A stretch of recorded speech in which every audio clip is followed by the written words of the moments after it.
Namaskar.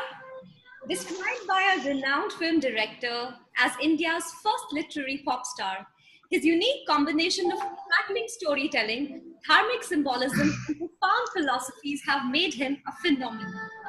His 5 books till date have 4 million copies in print, with gross retail sales of 1,200 million rupees. His books have been translated into 19 Indian and international languages.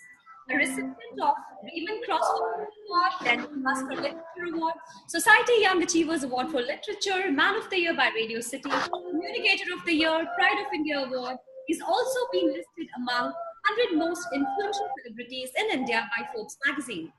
He figures in GQ50 most influential young Indians and was selected as an Eisenhower Fellow. A graduate of IIM Calcutta who has worked for 14 years in the financial services sector before turning to full-time writing, he believes that you need to read at least 100 pages to be able to write just one page convincingly. Indic Book Club's guest for this Independence Day special Indic chat is none other than Immortal India's prodigal Amish. नमस्ते अमीश जी, Indic chat में आपका स्वागत है। Thank you so much for having me. बहुत बहुत शुक्रिया। आपकी latest best seller Sita कोई बहुत अच्छा गाना बजा रहा है, मुझे सुनाई नहीं दे रहा है। संगीतमय हो रहे हैं हम। आपकी latest best seller Sita warrior of Mithila से इंस्पिरेशन लेते हुए भारत की स्वतंत्रता के 70 वर्ष के उपलक्ष्य में हमने जो ये इंडिक चैट रखा है, आज हमारे साथ है उसमें भारत के विभिन्न कोनों से संपर्क रखने वाली भारत की बेटियां। I'm delighted to welcome these wonderful women whose voice we have heard through their videos, podcasts, articles, books, tweets, and other media. And today we are going to see and hear them in person thanks to technology. I have with me Ms. Shefali Vaidya, journalist, blogger, and writer. Ms. Sai Swarupa Iyer, the author of Abhaya and Avishi.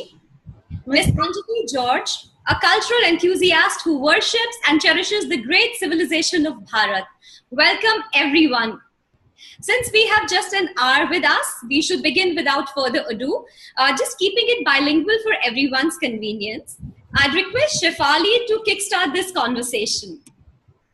Well, thank you, Dimple, and thank you, Amish ji, for giving me this chance. My question is, the name Bharat of India comes from the Sanskrit root Bha, which means Prakash, which means light. Right. So the country that gives the light of wisdom to the world is what Bharat was. So when your Vishwamitra says, let's make India great again, are you talking about the journey of today's India to that Bharat, the original meaning of the Bharat? You know, the kind of direction our country has taken post 1991, we made unfortunate economic decisions pre 1991, but post 1991 economically we've been going in the right direction broadly, and we have moved maybe anywhere between 100 to 200 million people out of poverty. Power in the modern day is actually built on economic power. A few centuries ago, it was built on military power.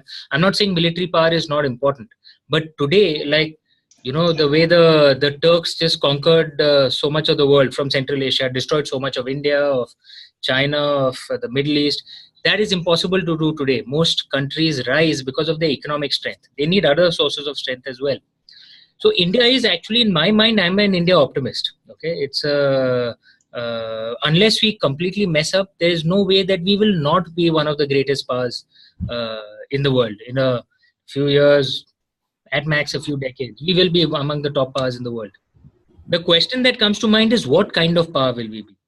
And that is something that we Indians should sit and ponder about. And on that, there's a lot that we can learn from our ancestors.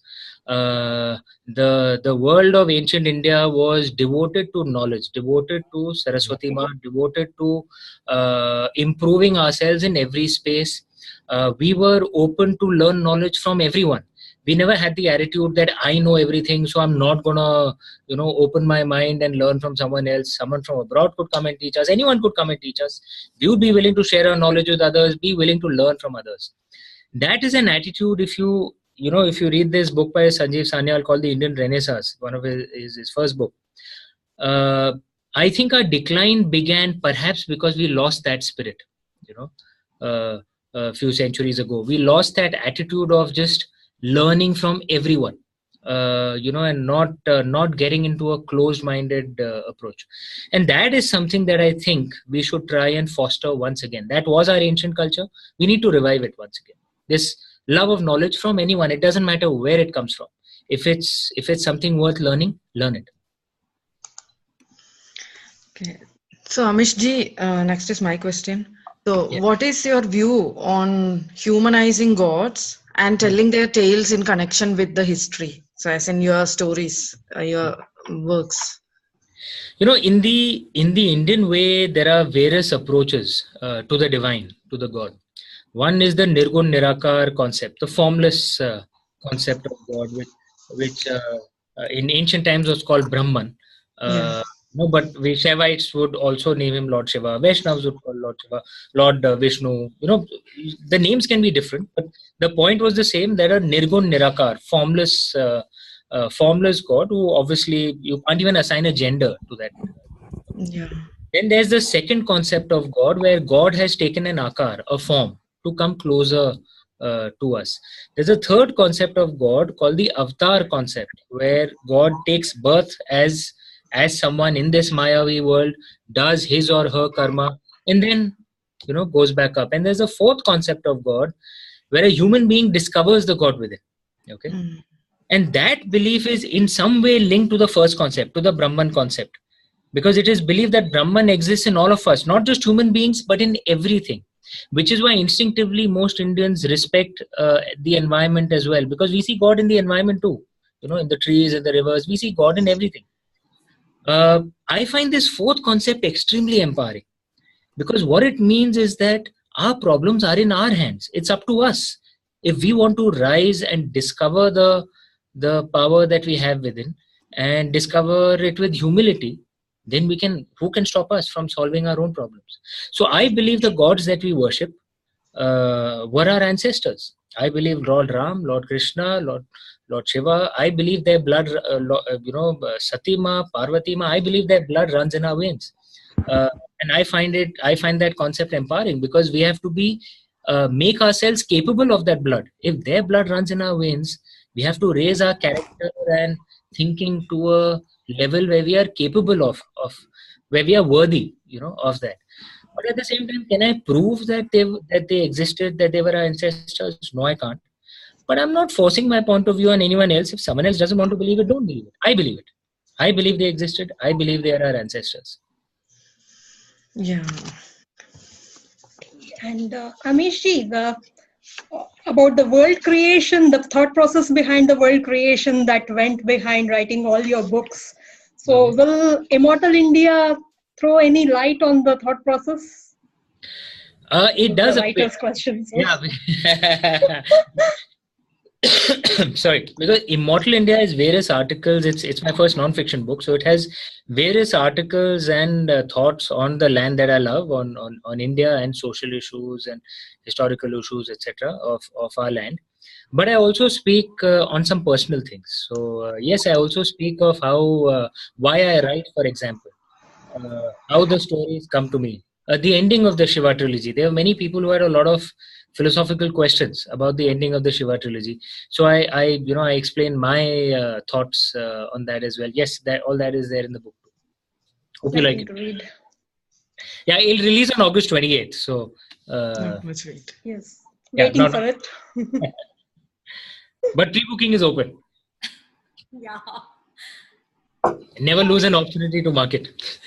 I think you have said we should own your book one. Absolutely. I have a question which is in accordance with your latest book. You have said in a previous interview that you were once an atheist, you were a rebel, and now you call yourself a Shiv buff. And just as you have said, you believe that the blood of the gods runs into us. So I want to know, how did that spiritual journey come about? Is your journey as a writer influence your spiritual journey? Or did your journey as a spiritual seeker, influence your writing? It actually went hand in hand, honestly. So it never happens the way it is in the movies. Na? Ki there's a bright flash of light and you suddenly discover it. That's in the movies. That doesn't really, in real life, it, at least to me, it kind of happens slowly. And my books and my rediscovery of faith, I must clarify, it's a rediscovery of faith, because when I was young, I was deeply religious. I grew up in a very religious family. I turned into an atheist when I was a teenager. I was a teenager for 10, 12 years. And writing my first book kind of really brought me back. I think we should stop. Hello? Please carry on. Yeah, okay.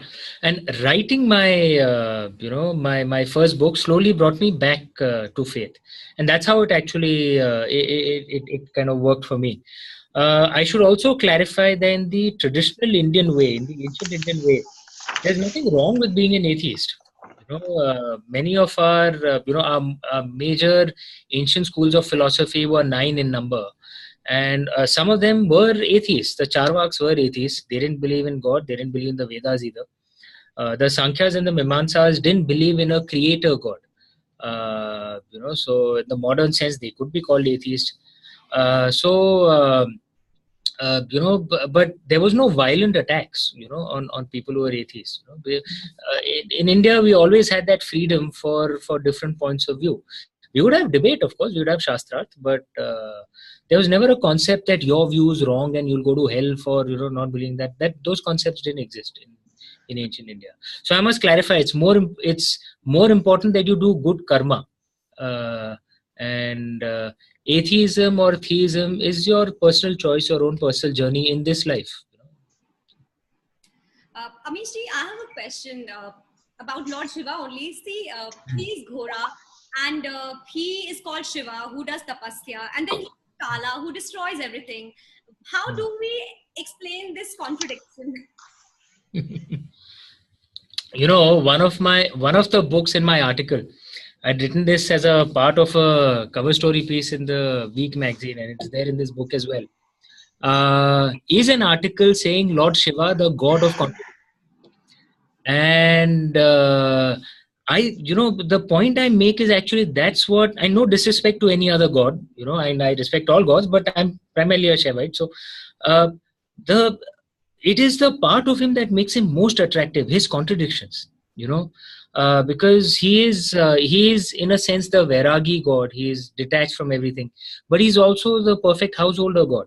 He's a very devoted husband, good father to his children. He's not someone who dresses sharply, if you know what I mean. He'll wear Shamshan Ghat ka bhasm. He'll wear a tiger skin skirt. Doesn't matter. But at the same time, he was also, when he was getting married, first time he'd gone in just in that normal thing. Then then he went as in his Sundar form, and it was believed he was one of the most beautiful creations ever. He doesn't differentiate between the highborn and the lowborns. वो देव को भी आशीर्वाद दे देंगे, असुर को भी आशीर्वाद दे देंगे, उनको कुछ फर्क नहीं पड़ता है. He is शिवजी की बारात में anyone can join, doesn't differentiate at all. But at the same time, he's the god of the arts, of music, of dance. He's a god of the elites and a god of the commoners, because the elites love him because of his arts, and the commoners love him because he doesn't differentiate. उनको कुछ फर्क नहीं पड़ता, जो भी background के हो. If you've done your karma, if you've done your prayer, he'll bless you. And these contradictions, I think, make him attractive, actually, because he attracts us through various different routes, and then he balances us. So someone who's an elitist will get attracted to Lord Shiva through the music and the dance. And then from Lord Shiva will learn that actually you should respect the commoners too. Correct? Someone who's a commoner excuse me, will get attracted to Lord Shiva, because he himself behaves like a commoner. But then he learned from Lord Shiva the aspects that actually you must learn knowledge as well, because Lord Shiva is the god of the Vedas too. He's the source of the Vedas. So his contradictions actually make him attractive, and they balance us. And what we need, divinity is in balance, and I think that's the role that Lord Shiva plays. At least that's a role that he plays in my life. Wonderful. I have a question. Now we talked about Lord Shiva. I have a question about Bhagwan Ram. So it's very clear to anybody who reads the Ramayana that Ram is not projected or depicted as a superman or a superhuman. He's a human being with normal human qualities. And what is the exact purpose, or what is the message that the author wanted to convey to the society by composing it? Because what I basically want to arrive at or ask you is, what is it that we can extract as a learning from the Ramayana without projecting the current day sensibilities or the modern sensibilities onto it? Especially coming from the perspective that, we have had these recent tendencies where people have said Lord Rama is a misogynist, Sita was a repressed woman and all. So I just wanted your take on it. Why do you think the Ramayana was composed, and what is the message that we should be taking from it?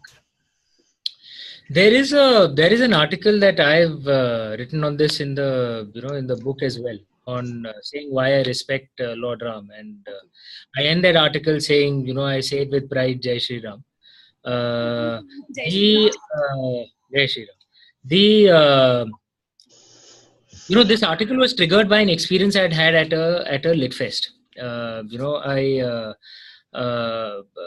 I normally just go for a lit fest for my event. Normally, I'm just there for a day and I just finish. I don't normally hang around too much. And I'd gone for this lit fest and I was speaking on mythology on stage, and there were 2 other people sharing the stage with me. And once the event was over, someone came, and spoke to me later and started criticizing Lord Ram. And said that I know that you respect women, so why are you referring to Lord Ram as Lord? Why didn't you just say Ram? So I said, I respect him, I'll call him Lord Ram.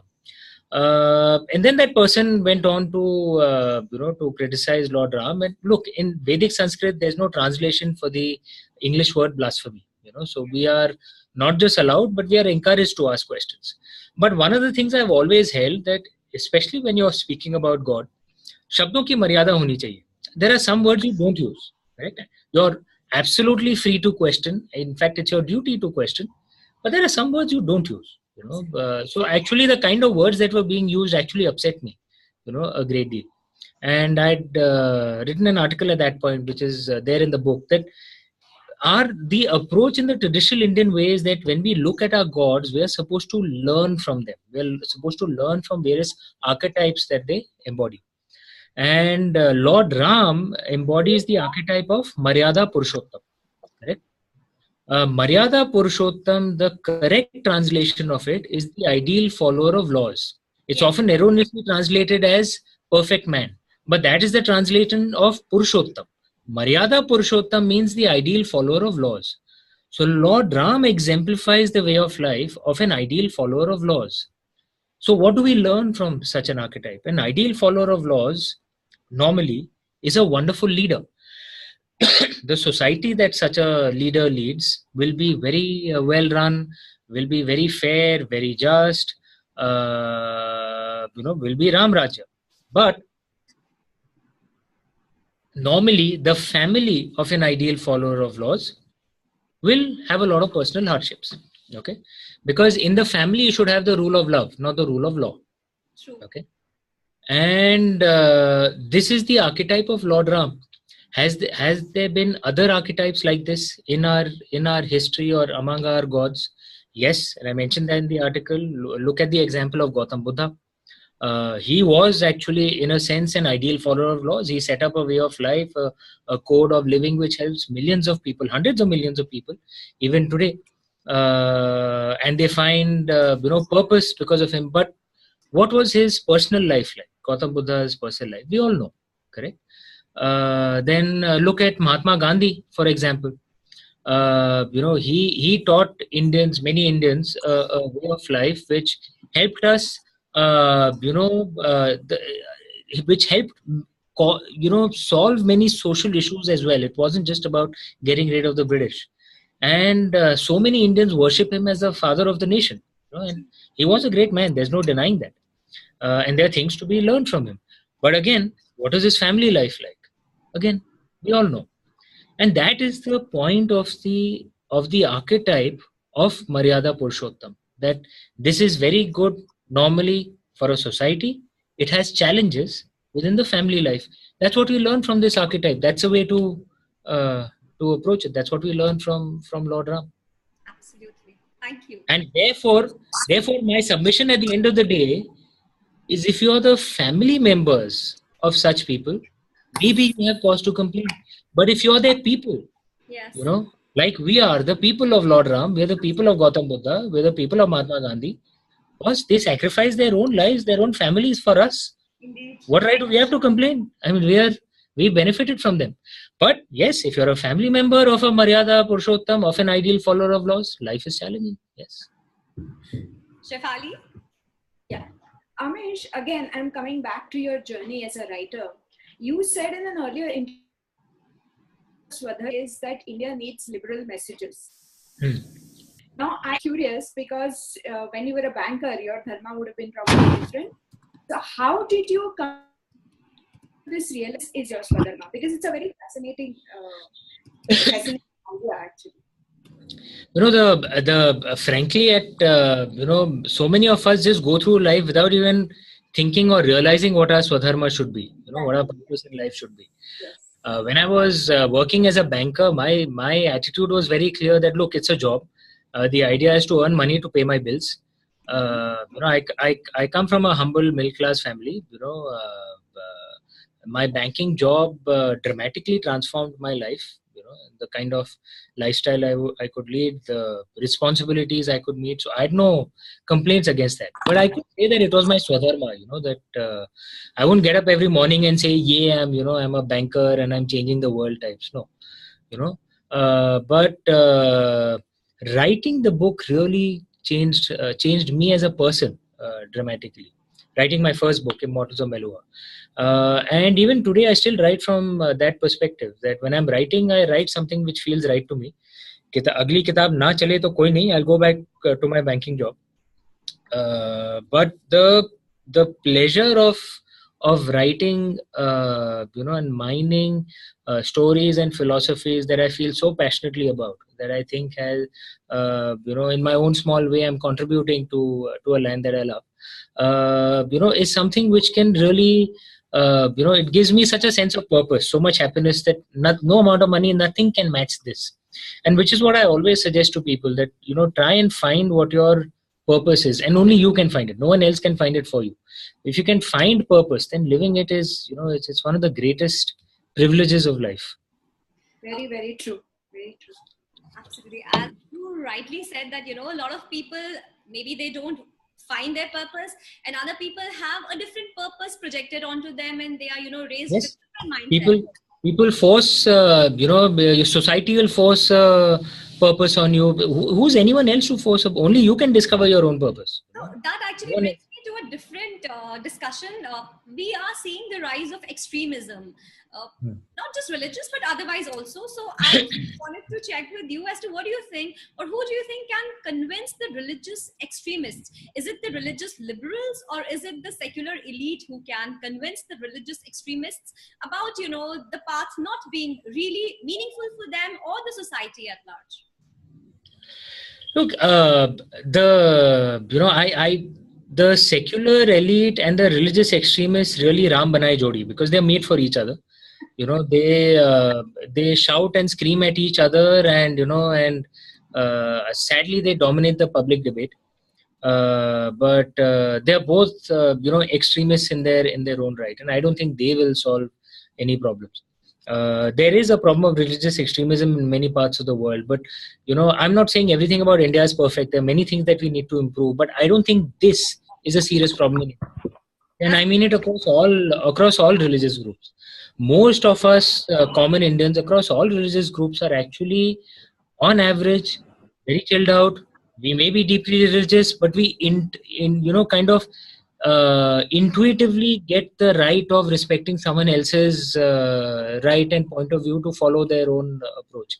This is one of the things that we Indians can actually teach many things to the world.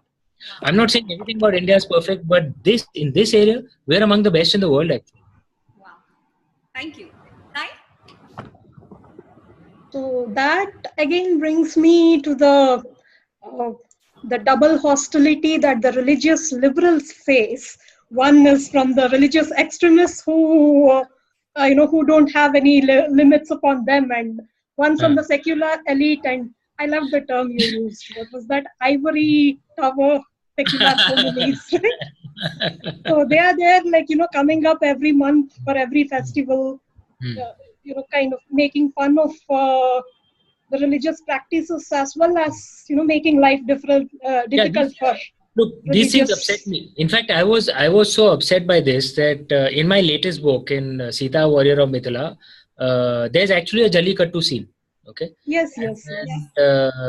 I show Lord Lakshman playing Jallikattu. अब बोलो, बस हम लोग करेंगे boss, ये हमारी प्रथा है, हम लोग करेंगे, आपको जो उखाड़ना है उखाड़ लो.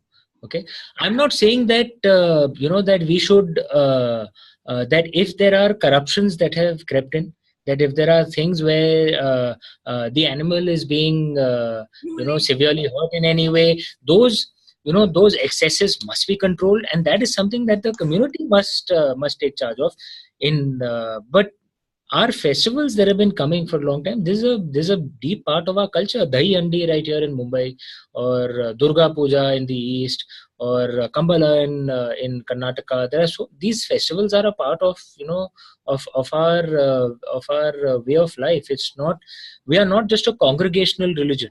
For us, these festivals are a very important experience of the divine, and we cannot just give them up. We cannot. Sorry, we're not going to give them up. Yes, but do you think the narrative?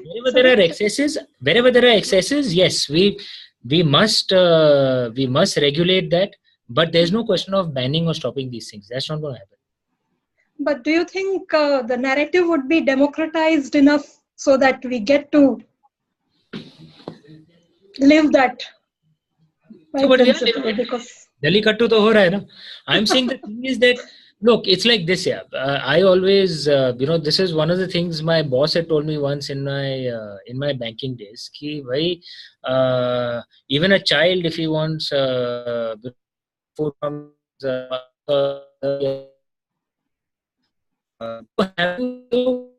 things that are important for you.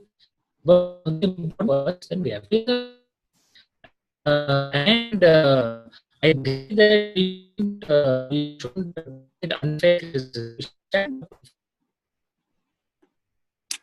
We must look at ourselves also, and we must improve.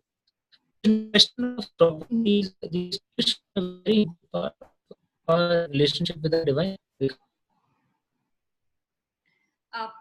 Thank you. I have a question, Amish ji. Am I audible? For example, sorry, even in holy, like one of the things I don't like, there are excesses, there are bodies very badly, so it reflects badly on our way of life, it reflects badly, and that needs to come.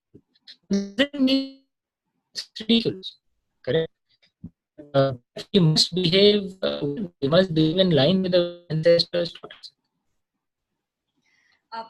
Amish, since all religions are not the same, do you think there is a need for interfaith dialogue and to create some understanding, and what exactly should be done to make these interfaith dialogues successful? One problem with interfaith dialogue has become is there's this desperate that no, we are all the same,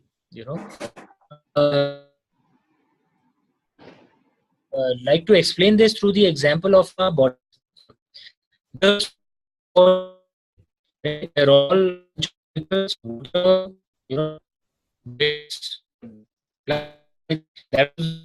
correct. We live when we die, when we'll be cremated or up to that source, correct? So the source and the destination are both the same. But can you say all our bodies the source destination is the same? All our bodies are the same source as well. the soul was the same. Will also be God, but ultimately, what we are experiencing now is a different experience. So our own individual journeys, which means we'll all find different practices. The decency to respect someone else's journey as well. For you, I'm at a different part, different religion will work for you. Do you think that ancient India's cultural soul is intact, and can foreign influences be accommodated without actually altering ancient India's soul? We were almost like the America of the ancient world, okay? Because we used to accept knowledge and from everywhere. We used to keep the core of it. An education system has been lost a bit. In fact, educated the more realities, and that's something that few people like us, have parents, grandparents who've taken effort, so therefore we've learned. But education system doesn't teach us anything. Even something as basic as the seasons in India. When I was young, I was taught that India has 4 seasons: autumn, winter, spring, summer. My son, who's 8 years old, is taught the same thing once again. And I remember I'd asked a question, whatever, 35, 36 years ago, कि ma'am monsoon कहाँ गया? And the reality of 4 seasons, even is not connected by reality. Forget about only you or Bodhaya energy. Medicine, they'll not teach Shrota or Charakji. We teach nothing of our own, of our own rules. We have education realized. That was my question. I'll just butt in. That's actually my point. That today's kids, especially in urban India, are being completely deracinated because the education system, as you very rightly said, has no space for Indian classics. So our kids know about Homer and Odyssey, but they don't know about Mahabharata, they don't know about Kalidasa, they don't know about Meghdut. And when there are efforts made to correct this in the curriculum, it is being called saffronization, and everybody is saying, oh, you shouldn't do it. So how do you think we can go about this, and how do we teach our children to be more connected with the roots? Well, firstly, we have to keep raising our voice. So even among our great thinkers, Adi Shankaracharya ji, why is he not taught? The impact that he had, across India, he's not taught at all. Thiruvalluvar, he's not taught. Lal Der, the famous Kashmiri Sufi poet, she's not taught. We don't learn enough of our own culture, and my point is that unless we raise the issue, how will it get sorted? And I'm not suggesting that it's only about great Hindu so-called thinkers. And Mirza Ghalib should be taught, Amir Khusro should be taught, but teach Indian stuff. Like I said, a simple thing like we should teach how many seasons are actually there in India, not in Europe. There's what benefit can there be of disconnecting our children from India completely? How will that help? Why are our cities so unable to handle the monsoons? Why are so many of our buildings unable to handle the monsoons? Because actually it's not considered as the center of everything in the modern Indian education system. But in the ancient Indian way, the monsoon was the center of everything. In fact, the word for year, varsh, was drawn from the word for monsoon, varsha, for rain, varsha. How to manage that was a central part of Indian administrators, Indian architects, etc. Because it is the central part of the Indian way of life, our monsoons. When you disconnect, people from our roots, you're not going to get stuff which is suitable for India. Think about the buildings that are built. I used to work in a bank. So obviously, like most banking office buildings, it was a glass-walled building. A glass-walled building makes sense in Western Europe because वहाँ पे sun नहीं होता है, correct? So there is no sun. You're trying to get some sun in so that you don't wasting too much money heating bills, etc. Boss, this India, there is sun all the time out here, boss. And the sun is strong. So if you build a glass wall building in India, what you're building essentially is a giant microwave oven, correct?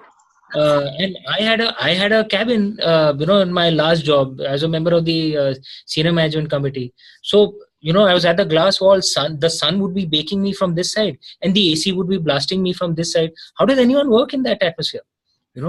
But our entire approach of the education system is to create generations of people who feel completely disconnected from India. So we have nonsensical buildings like this. The education actually has a real impact.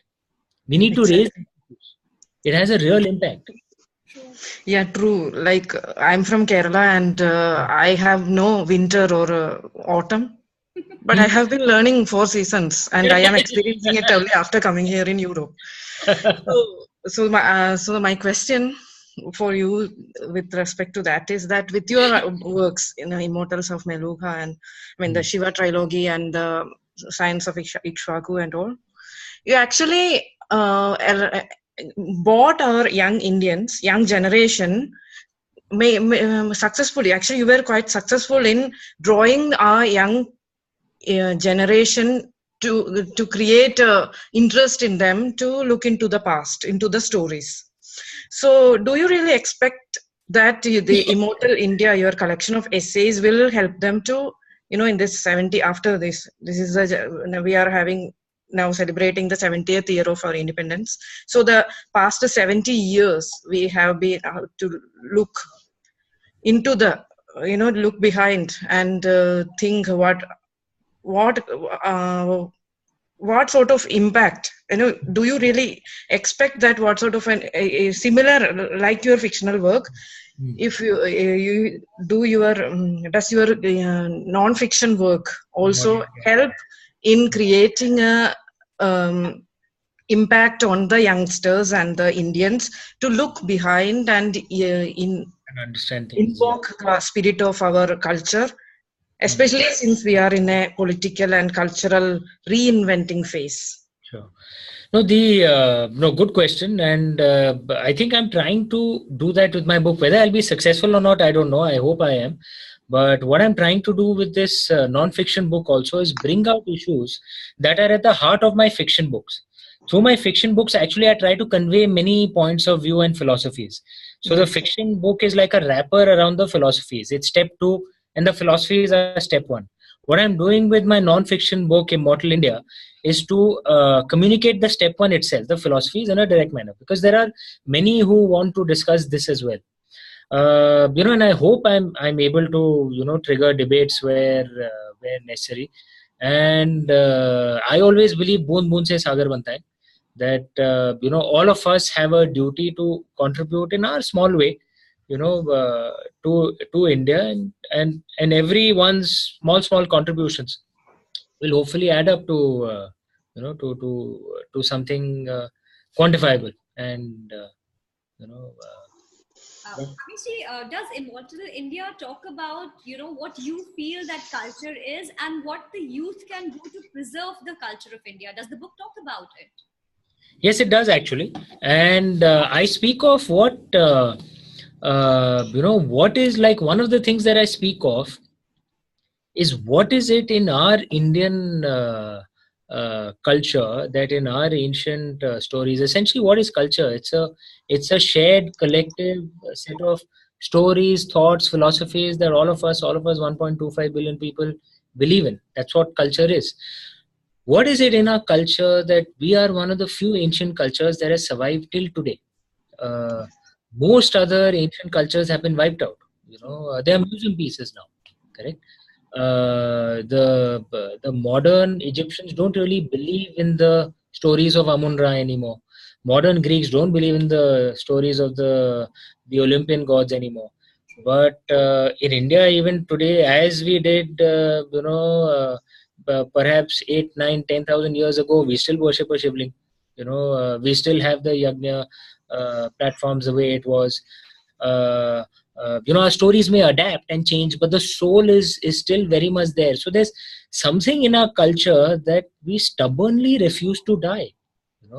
Despite so many violent attacks, so many intellectual attacks, we stubbornly refuse to die, and yet we've not lost our essence. A lot of cultures which get attacked a lot, you get so defensive because you've suffered so much, that you get very that you lose your essence as well. But we've not lost our essence too, and it truly is magical. It's one of the things I discuss in our book, that what is it in us that we've refused to die, but we've still kept our essence, our core liberalism alive. It's a very rare combination. There are very few ancient cultures, major ancient cultures that have managed to do this. In Some fact, poet, I think, has said it. Kuch to baat hai ki hasti Yeah. mitti. Yeah, Iqbal had said it. Yeah. So Iqbal certainly had character flaws. I'll not deny that, but he was a very good poet. There's no denying that. He was a brilliant poet. यूनानो मिस्र रोमा सब मिट गए जहां से, अब तक मगर है बाकी नामो निशान हमारा, कुछ बात है कि हस्ती मिटती नहीं हमारी, सदियों रहा है दुश्मन दौरे जमा हमारा. So wonderful lines. I mean, we would like to remember him for Tarana-e-Hind and not Tarana-e-Milli, that's for sure. So, Hi Amish, am I audible? just Hi. Yeah. could we Hi Devansh. just Hey, sorry, Dimple. is he? Just give me a moment. What are you speaking? Hey Devansh, could we please do this towards the end? I think you joined a little late. We'd like to Yeah. and then probably you could. I Not No a problem. problem. Not a problem. Amish, just wanted on the theme of, we are one of the ancient civilizations. What does it mean to be the only extant religion which worships the feminine power? I mean, we are one of the continuous. So, what Yeah, exactly? it's extremely important, and I forget who, but there was some bizarre tweet I saw from some Western media company claiming that a picture of one rare Devi temple in India. It's like, dude, which part of India have you not seen a Devi temple in here? So yeah, it is a part of the Indian way, and we have always respected the feminine principle. But like I always say, for me, true patriotism also means that of course we should celebrate things that need celebrating, but it also means that we should question things that need questioning. And like our parents question us, right, at times, but that's because they love us, no? They want us to improve. And it's the same thing we should want from our countrymen as well, that yes, we continue to worship Devi Ma as we should, but there are many in many ways the way women are treated today in India, we are insulting our ancestors, and we are going against our ancient culture. And I always say that those who fight for women's rights are actually not being Western. In fact, they're being truly Indian, and we need to fight this good fight. It's for the good of India. How do you answer to people who keep saying that our gods are just myths and there's no element of truth in all that we believe in? How do you actually respond to those people? Even theoretical physics is coming around to that point of view that all truth is subjective. It's from the perspective of the observer. So what is truth? One can have a big debate on. I always say that, look, it is my truth. I believe in our gods. It gives me peace to believe in it, to believe in our divine. You don't want to believe in it, don't believe in it. It's your choice. I'm not forcing my point of view on you. And like there's the wonderful, very famous line from the Rig Veda, from the Asya Vamasya hymn, that Ekam Sat Vipra Bhagavata Vadanti, truth is one, but the wise men speak it as many. And you believe the truth that gives you peace. If you don't want to believe in our gods, don't believe. It's your choice. I believe. It gives me peace. You said that you tell the feminists that the true way to be a feminist is actually go back to our ways. But that is true for a lot of things also. That is true for being green as well. I mean, when people ask me, how do you celebrate a green Diwali? I keep telling them do it the way our ancestors did. They used diyas, they used only eco-friendly stuff. Basically, the way we have had, it's always been green, it's always been in conjunction with nature. But now this whole thing is like, Diwali ban karo, Holi ban karo, sab Hindu festivals ban karo. No, and I think we discussed this earlier when we were discussing, Jallikattu and Dahi Handi and those festivals as well. And I feel the same for Diwali and Holi. All of us have a right to celebrate festivals the way we choose to. But I say that the concept in the Indian way is to see the divine in everything, which means we see the divine in nature as well. So if we are celebrating things in a way that is harmful to nature, then we should try and learn and try and not do it. But I see no reason why Diwali should be banned or Holi should be banned. This is, like I said, this is silly. And our festivals are a very important part of our connection to the divine. We cannot give them up. So, and with nature, and our festivals help us get into tune with the rhythms of nature. Like, for example, why is it that in the Shravan month across India, for some or the other reason, we are all told to be vegetarian. Some or the other reason, there'll always be some story associated with it. What is the scientific reason behind it? It's something that my father had told me once. He said, remember, India's rhythms are driven by the monsoons. Okay, Shravan month is the main monsoon month, correct? The Western Gregorian calendar can move a bit, but the Indian calendar is very scientific. Shravan is when monsoon happens. So this is the main mating season for animals. Okay, so if you kill animals in this season, okay, you're not just wiping out an individual animal, you might wipe out an entire generation, correct? Because you don't want to kill them during their mating season. It goes against the rhythm of nature. So therefore, there is some story given to us, some or the other reason, but be vegetarian. In this month, there's our ancestors always, there was some logic, to the stories that were given to us, so that we can get ourselves into the rhythms and of nature, correct? We should, but as modern Indians, we should try and learn those things, that we shouldn't do things which we know are harmful. Like if you're playing Holi with chemical colors, correct? Or you're throwing things on people from top of your building, okay? Or you're harassing girls. No, this is not on, boss. This is, I won't go on the extreme of those who say ban these festivals, but I'll also say that these kind of things are not the right thing to do, and they don't do us any, do our culture any good. That Holi is not an excuse to harass girls. It's not. So maintaining civility. Sorry? Maintaining civility while... It is. That's what Holi is supposed to be. Yeah. Amishi, we believe in, Adi Shakti mein Prakriti aur Purush dono ka hai bhag, matlab, you have a masculine and feminine energy. Shiv ko bhi Ardhanarishwar bola gaya hai. So it's like we don't look at masculine and feminine energy as male and female per se. No, that's not how we don't. So what is exactly the gist of it all, and can a better understanding of our mythology and beliefs actually lead to more acceptance of various gender orientations? I mean, do you cover this? Yeah, there are two different approaches. There are two different aspects to this. One is, of course, the concept of duality in the Indian way. There's a unity which breaks into duality, and both those forces balance each other. It can be called masculine, feminine, Purush, Prakriti, various stuff. In terms of gender orientations, in fact, it's one of the articles that I speak of. Then ancient India actually had a very liberal attitude to it. It had a live and let live approach. There was, for example, Bhangaswan, who's been mentioned in the Mahabharata, was a man who later chose to become a woman.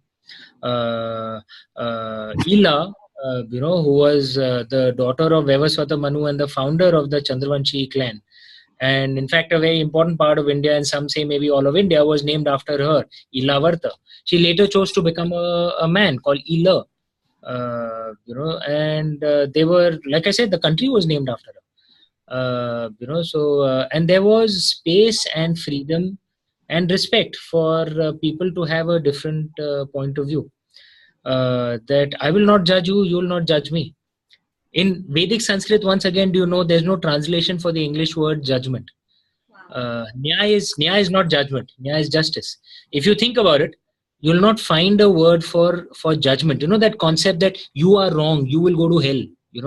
That concept did not exist, because everyone has a right to their truth. I will debate with you, but I have no right to judge you. Even God doesn't judge you.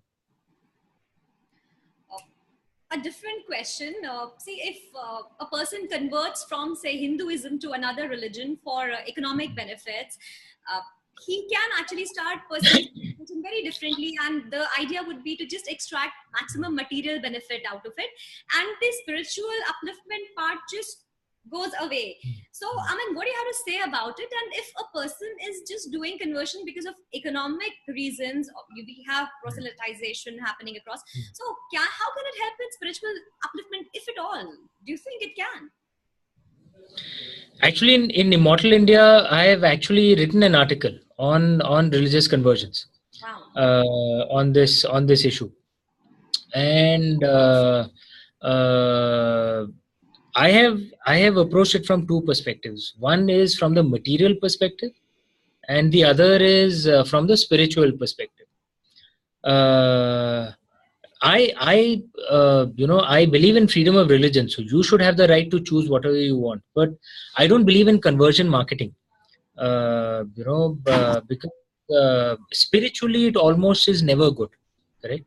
Because conversion marketing, whatever be the faith, comes from an approach of this guy's religion is wrong, this guy's God is wrong, and this religion is true, this God is true. Moment you take that approach, your own spiritual growth actually stops. Your own personal happiness, and you will realize it sometime or the other, will actually get impacted. Because you enter into the realm of judgment then. From a spiritual perspective, it's almost never good. From a material, Mayavi world perspective, one can debate whether it's good or not, because like in any field, some amount of competition always pushes people to reform. Like, for example, and in this article I mentioned like the three main major issues impacting, say, the three main religions, say Hinduism, Christianity, and Islam. In Hinduism I speak of the caste system, which in the last few centuries has been negative. In Christianity I speak of the abuse of little boys by many priests, which happened in thousands, tens of thousands, probably hundreds of thousands of numbers across the world. And in Islam I speak of religious violence, that is hurting the Muslim world the most. And I say that you'll find in the Western world, where this child sexual abuse issue really blew up in the last few decades, you'll find church attendance has collapsed, you'll find faith in Christianity has collapsed, atheism has shot up. And perhaps as a result of that, though the church was in denial for long, is actually now at least trying to confront these issues, at least trying to accept that there is a problem, that something needs to be done. In much of the Middle East, religious competition is not allowed, because you can get there are serious legal restraints on conversions. But if that happened, then maybe even this issue of violence could be addressed, because there's a lot of intra-religion violence in the Middle East. So the Shias are oppressed in Saudi Arabia, in Bahrain, whereas the Sunnis are oppressed in Iran, in much of Iraq. So if there's, you never know, if you feel, if religious groups start feeling I may lose my own followers because of religious competition, I'll try and reform and stop this. And we can't deny, even within Hinduism, there are many of us who genuinely believe that the caste system is a corruption of our ancient culture, and it needs to be combated aggressively. But one can't deny that in the minds of some Hindus, they also think that we have to fight this, otherwise, we will lose adherence. So there is that issue as well from a material perspective. It does have an impact. One can't deny that. You can debate whether it's positive or negative, that competition. But spiritually, conversion marketing, religious marketing is almost always negative, and it's worst on the person actually doing the conversion marketing, because his or her own spiritual growth collapses. Because the fundamental, like I mentioned in the article, fundamental of conversion marketing is this: that my religion is true, your religion is wrong. My God is true, your God is wrong. Moment to get into that approach, spiritual growth stops. Indeed. You spoke about various sects of Islam. Actually, India is the only country in the neighborhood wherein all sects of Islam are guaranteed religious freedom. So, I mean, what did you have to say to all those who are so busy trying to brand immortal India as intolerant India? No, you're right. I mean, Shias and Muslims live in peace, in India. And in fact, there's an article on this issue also in my book, that I always say that, look, if you're judging a country of the scale of 1.25 billion people, you have to look at data, not at a few anecdotes, because our scale is so big. We are more a continent than a country, correct? And if you look at data, religious violence is actually minuscule, in India. There are other forms of violence. So I'm not saying everything in India is perfect. There are many things we need to improve. But religious violence is actually minuscule in India. Data is very clear on that. Indeed. Sai, And I had a question regarding the Aryan invasion theory, which is being again reconcocted now, as I see. But when did you first discover, and how did you first discover that it was a concocted theory, and how did that change your reading or outlook towards, given your love for history? I'd studied in Tamil Nadu in my younger years. So I learned a bit of Tamil in those days also. I still remember the numbers in Tamil. Unna rendu moonu naala anju aaru ஏழு எட்டு ஒன்பது. I'll have to call my husband because I don't know. But I've forgotten much others. When I'd said, because at that time I'd already learned the Aryan invasion theory, and one of the things that intrigued me, Sangam literature does not mention Dravida anywhere. Correct? It doesn't. Correct? If it was an ancient thing, it should have been mentioned, no, somewhere. The Rig Veda mentions the word Arya precisely 2 times. That's it. Correct? The texts don't seem to back the thing, and there is no archaeological evidence for any massive invasion. If an entire some 37 skeletons, which years ago, there should have been massive, wars, battlefield archaeology. Something should have, some cities burned to the ground. Something should have been discovered. No, nothing like that has been discovered. Genetic research, even that recent Hindu article, the scientific paper that was quoted, the writer of that scientific paper actually debunked the Hindu article. So, but the way I see it is, look, and there are some who are public intellectuals who read stuff. My father is a genetic scientist, so whatever I read, I cross-check with him. But the way I see it, what would be ideal is, rather than public intellectuals, the scholars in this area, from both the left wing and the right wing, should actually have a public debate. This public debate of scholars from both sides has actually never happened in India,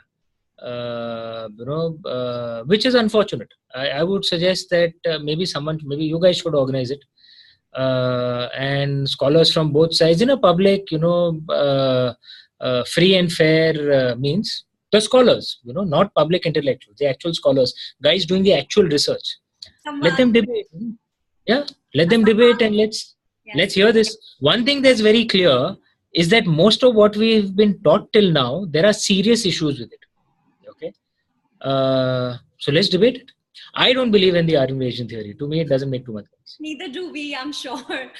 Amish, when we talk about the ancient history and the painful past, people accuse us of trying to sow hatred and being divisive, and it actually discourages a lot of people from healing themselves. The wound still stay and fester. So don't you believe that an acceptance and reconciliation could actually pave the way forward for peace? Don't you think an acceptance or reconciliation is necessary? In fact, this is a subject I discuss also in Immortal India of painful parts in our history. And I use the example of a child suffering abuse. When they grow up, you normally find two psychological strategies. Either there's unfocused anger on everyone, or there's denial कि मेरे साथ तो कुछ हुआ ही नहीं. Correct? And many countries do this as well. Okay, so if you go to the Arab world, to be fair, the Arab world has suffered a lot in the last 800 years, 900 years. Because first the Turks came. The same Turks who came and destroyed India also went and destroyed the Arab world, by the way.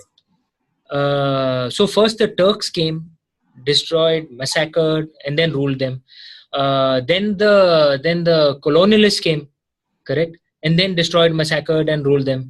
And now they are technically independent, but not really, correct? So they've had 800 years of really painful history, and they've suffered. And I've traveled a bit in the Arab world, and you can make out that they haven't come to terms with their history. There's just a lot of unfocused anger. There's anger towards everyone, and you see that in the way their countries are, they're in a mess because of unfocused anger. So unfocused anger or hatred is not a good strategy. But the Indian strategy has been denial. कि यार हमारे साथ तो कुछ हुआ ही नहीं. That is also not a good strategy, as any psychologist will tell you, because denial just forces things, underground, and it comes out in unhealthy ways. So how do we handle the difficult parts of our history? The way I suggest is we must see the truth, we must explore the truth, but we must give up two very important things. There is no concept of community guilt, okay? And there is no concept of historical guilt. Both those things are nonsense.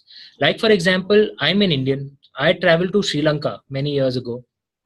And Sri Lanka had faced, they call Hindus Indians, So I had gone to this place, and yes, there were Indians who'd attacked out there. There was violence. Yes, it's a painful part of history. And I was told by the local guide out there that you Indians should apologize for what you did. I said, why should I apologize? I haven't done anything. Yeah? Someone came, 800 years ago. It's not my fault. Correct?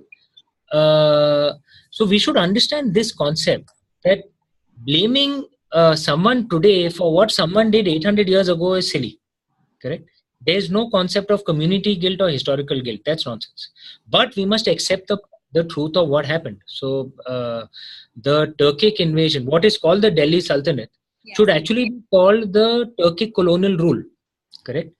Like if we don't call the British colonial rule the Christian rule, why do we call the Turkic colonial rule Islamic invasion? Because Indian Muslims weren't a part of the ruling elite either at that time. Indeed. If you read the list of nobles, you read Tariq-e-Firoz Shahi, most of the 90-95% of the nobles would be either Turks or Persians or Arabs or Afghans. The correct? Indian Muslims were looked down upon, actually. Indian Muslims and Indian Hindus were not a part of the ruling elite at all. Absolutely. Correct? Right. So it has nothing to do with Indian Muslims. But the Turkic colonial rule was among the most brutal invasions in the history of humanity. That is a fact. Absolutely. So we must see the truth of it, but realize that it has nothing to do with anyone today. Correct? That is ridiculous. And then accept it and then move on. Indeed. Correct? Aage badho. See the truth for what it is and then aage badho. Denial or unfocused anger, both these strategies aren't good. Turkic colonial rule, Aurangzeb, the British Raj period were periods of immense disaster, death and destruction for India. We should see and acknowledge and research those parts of history so that we can draw lessons. What mistakes did we make? Why did we lose? Correct? So that we don't repeat those mistakes again.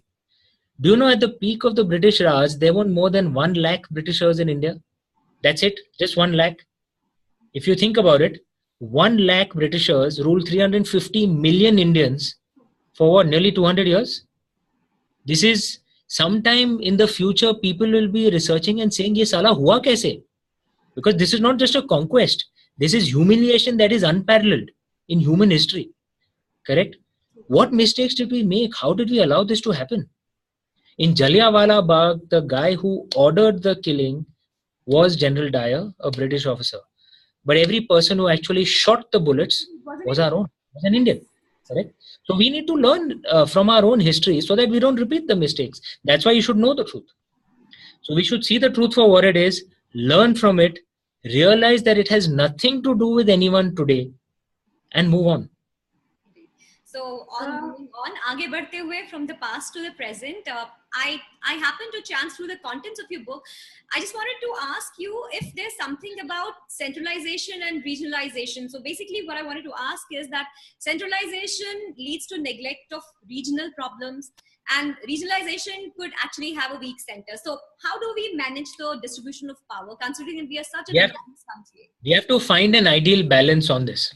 Okay, but having said that, considering the diversity of India, India is more a decentralized society than a heavily centralized one.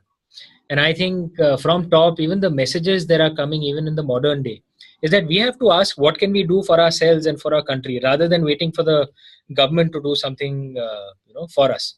And that has always been the Indian approach, and I think we should need to revive that approach, that we need to take charge and solve our own problems. A sense of duty rather than... Exactly, sense of duty rather than right. That has always been the Indian approach, and the Indian approach has always been mera problem hai, main sort out karunga. Correct? It's not that how will some bureaucrat sitting in Delhi know at all what my problem as a Mumbaikar is? Usko kya malum hoga? Correct? I have to sort it out for myself. We should sort it out for ourselves. Things should be delegated. Shefali? Yeah, Amish, my question is, on one hand, as you said, we need to come to face with the truth. So your books are very, very popular with the young people today. Even my kids actually think very highly of you. So my question is, on one hand, we have this very deracinated generation who doesn't have any grounding on our classics, but at the same time, they are exploring books like Sai's, books like Kavita, to try and understand what happened and understand the different perspective. So what do you make of this process? I think we should have more faith in our youngsters and our youth. Despite such a colonial education system which is completely cut off, our culture has not died out. No, there's something in us that, like I said, we refuse to die. So we should have more faith in our youngsters. There's nothing wrong in picking up good things from the West. I'm not anti-West. It is a successful civilization. They've got some things. They've got many things right. And the ancient Indian approach was that if someone is doing something well, then learn. What's the harm in learning? There's no dishonor in learning. But we should keep the core of our own culture. And I think we should have faith in our youngsters. They will do it.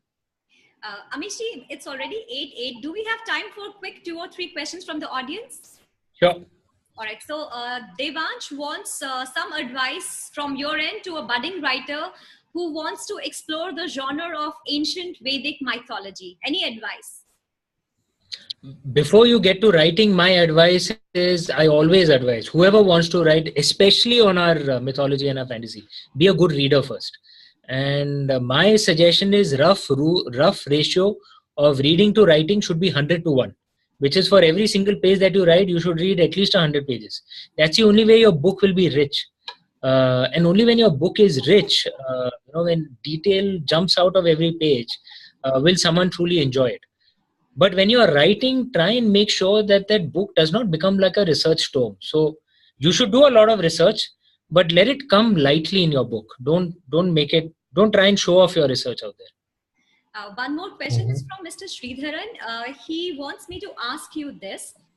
He says he finds Christianity in India adapting all symbols and practices of Hinduism, and he wants to ask you if that is to be welcomed as a concession, or is that to be opposed as usurpation?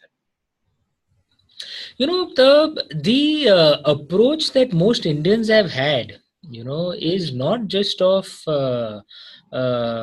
tolerance, but of active respect, for each other.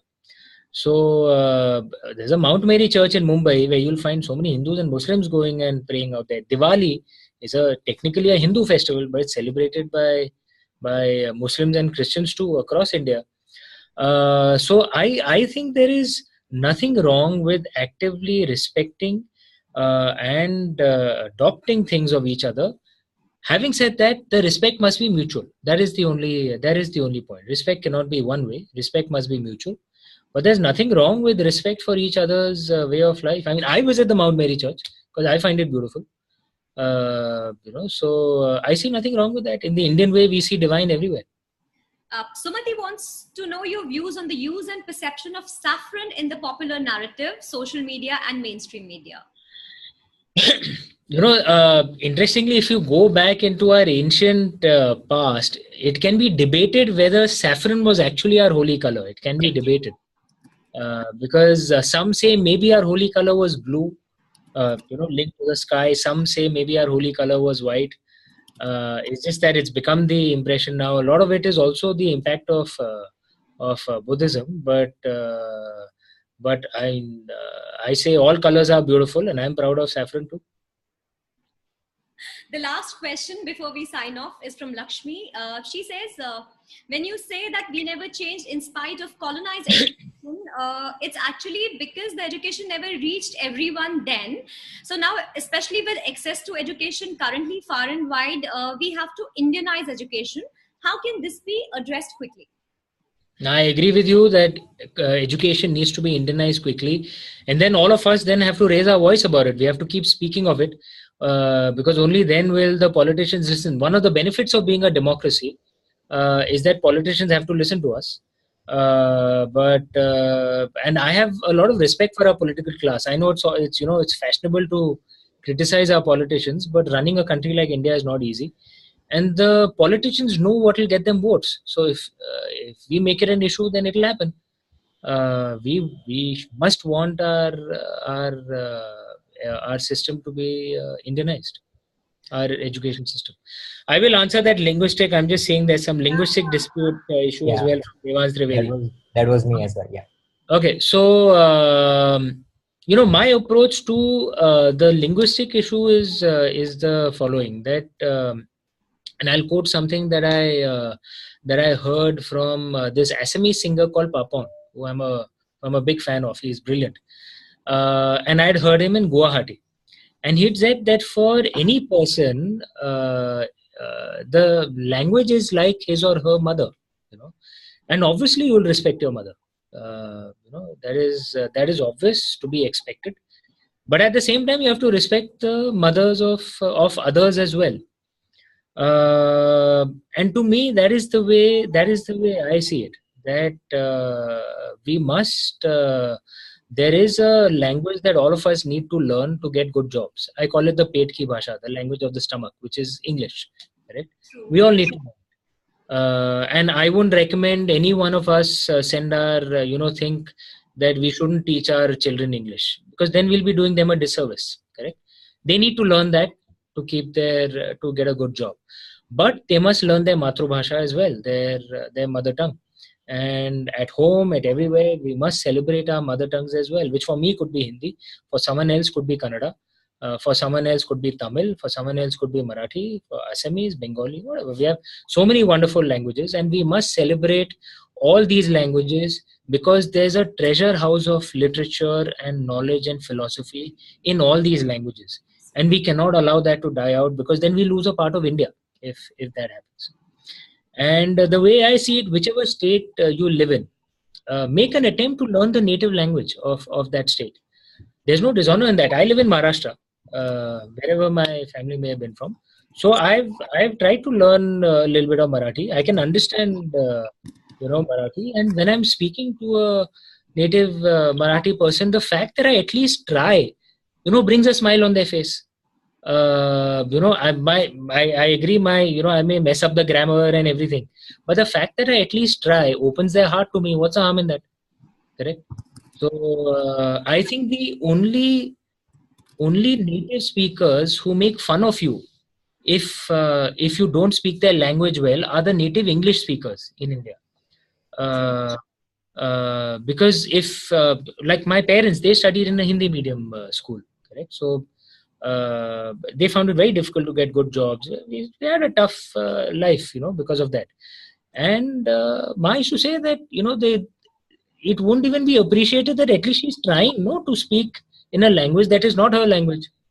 But every other language speaker in India, if you are not a native speaker of that language and you at least make an attempt, they appreciate their attempt and they'll open their heart for you. Absolutely. So I say that to all people. If you're living in Maharashtra, no matter where you're from, try to karo Marathi mein baat karne ki. If you're living in Karnataka, try to karo Kannada mein baat karne ki. Even if it's broken, a native Kannada speaker will appreciate the effort that you're making. Then he'll open his heart to you. If you're in Tamil Nadu, try to karo Tamil mein baat karne ki. If you're in West Bengal, and that's what will bind the country together. What binds the country together is our ideas, not the different languages. Indeed. I think we are running out of time. We don't want to end the chat abruptly. So if there are any other questions, I'd request you to just send those to me. You could or address your questions to our Indic Academy handle, and we'll make sure that Amish ji answers all of those for you. Thank you, Amish ji. Thanks a lot. Thank you. My pleasure. Thanks a lot, you wonderful audience. You've been very patient with us all along. Before we sign off, I would like to remind you all that Immortal India is going to be out soon. Pre-release, it's available. Go make sure that you read the book because it covers a lot of topics that we discussed today. Yes, Amish, that was right. So with this, we come to the end of a very enriching Indic chat. Thank you so much. I would like to really thank our media partners, Creative India Magazine and Swarajya Magazine, for their support. I would request all of you who've tuned in today to make sure that you're there next Sunday at 7 p.m. for another episode of Indic Chat. Do remember to follow Indic Academy, Indic Book Club on Facebook and Twitter. Happy Independence Day, everybody. Swatantrata Divas ki dhero shubhkamnaएं. Namaste. Bye. Take care.